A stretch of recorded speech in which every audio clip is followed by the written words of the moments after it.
Hey everyone, Mobius Y here with another video for Stellaris Console Edition. For today, I have 6 quick tips to make your life much easier in Stellaris Console Edition. These tips are more about the user interface and will have little impact on your actual gameplay, but knowing and utilizing these will make your time a little more enjoyable while you're purging the filthy Xeno scum from the galaxy. So let's get started with our very first tip, which allows you to navigate the outliner much more quickly. When your cursor is in the outliner on the right side of the screen by pressing the D-pad to the right, you can jump between whole categories within the outliner as opposed to trying to have to press the D-pad up or down many times. Simply press either left bumper and right bumper if you play on Xbox, or L1 and R1 if you are on PlayStation. This will give you much quicker navigation by jumping an entire category in the outliner with each press of the button. This is especially useful in the later stages of the game as the number of colonies, military fleets, star bases, and more can become quite large and causes the outliner to become very bloated with long lists in its categories. Using this tip, you can immediately jump to other parts of the outliner in order to check on current status as well as issue orders.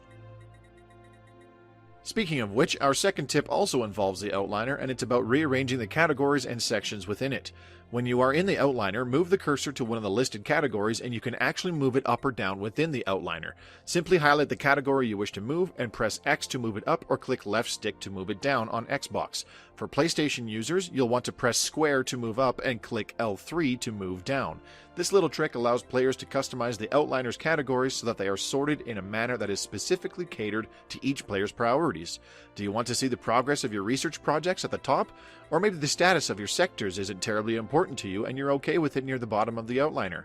However you want this arranged, it is entirely up to you. The other nice thing about rearranging the outliner in your desired order is that it gets applied to all your games, so you'll only have to do this trick once. While we're on the subject of organizing and sorting, let's slide into our third tip, which is sorting various information screens by different categories. As we all know, there are a lot of screens and subscreens in Stellaris Console Edition, and many of these can be sorted in different orders by selecting the various on-screen categories. The Contacts, Slave Market, Planets and Sectors, Expansion Planner, Factions, Species, and even the War Overview screens all have a function that allows this. When in one of these screens, move your cursor to the very top row above the information provided. Highlight the category you wish to sort by, then press A on Xbox or the X button on PlayStation. The information displayed will rearrange itself according to the category you've chosen, and you can continue to press the button in order to change between ascending or descending order. There's a lot of screens that you can do this with, and using this feature makes it much easier to find the relevant information you're looking for.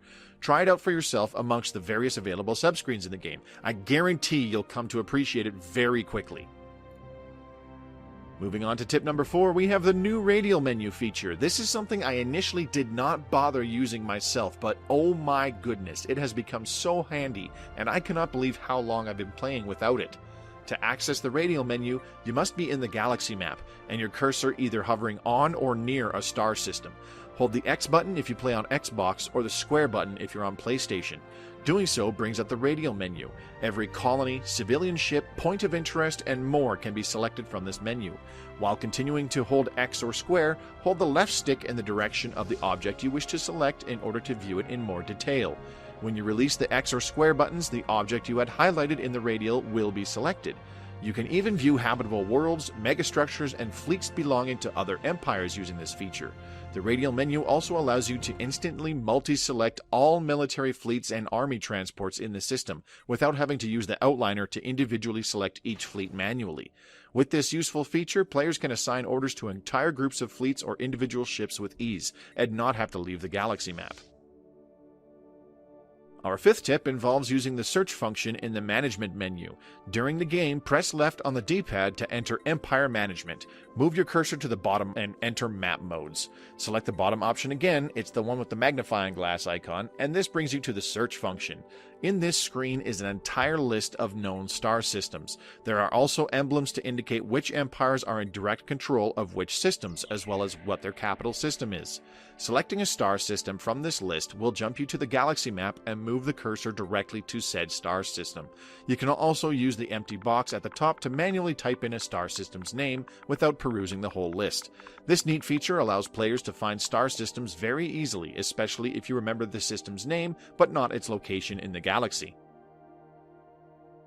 Last but not least, tip number 6 involves rearranging the order in the build queue. This one's very simple. Move your cursor to the build queue and highlight the construction project you want to move.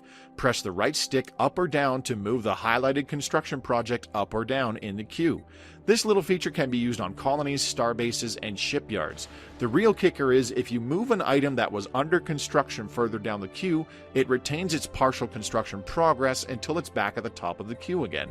This indispensable tool can help players prioritize construction without having to completely remove the entire build queue and then re-queue everything a second time in the proper desired order. I'll admit I myself was not aware I could do this for the longest time and was guilty of removing entire build queues and redoing them. But now that I've discovered that this was possible, I never go a single play session without using it. And that's it for today's video. Be sure to post a comment down below whether you knew about these tips or if you learned something new, and be sure to leave a like on the video if you enjoyed it. For more Stellaris Console Edition content just like this, as well as my live streamed Let's Plays, subscribe to the channel and click the bell icon so you're notified whenever a new video goes public. The goal for 2021 is to try to hit 10,000 subscribers by the end of December. We have a long way to go and there's only a few months left this year, so be sure to share this video with anyone whom you believe will find it helpful. Don't forget to check out the links provided in the description below. You'll find one for the official Stellaris Discord, where you can become part of the greater Stellaris community. There's a big section for us Console Edition players to talk about the game, ask questions, discuss strategies, and even set up multiplayer matches. You'll also find links to my own personal accounts, such as my Twitch page, where I stream Stellaris Console Edition regularly. There's a link to my Twitter feed where you can give me a follow and stay up to date on important news or announcements as well. Last but not least, there is a link to my own personal Discord for fans of my content to freely join. If you'd like a way to communicate with me directly on a daily basis, that's the place to be. Thanks very much for watching. This is Mobius signing off for now, and I hope to see you again.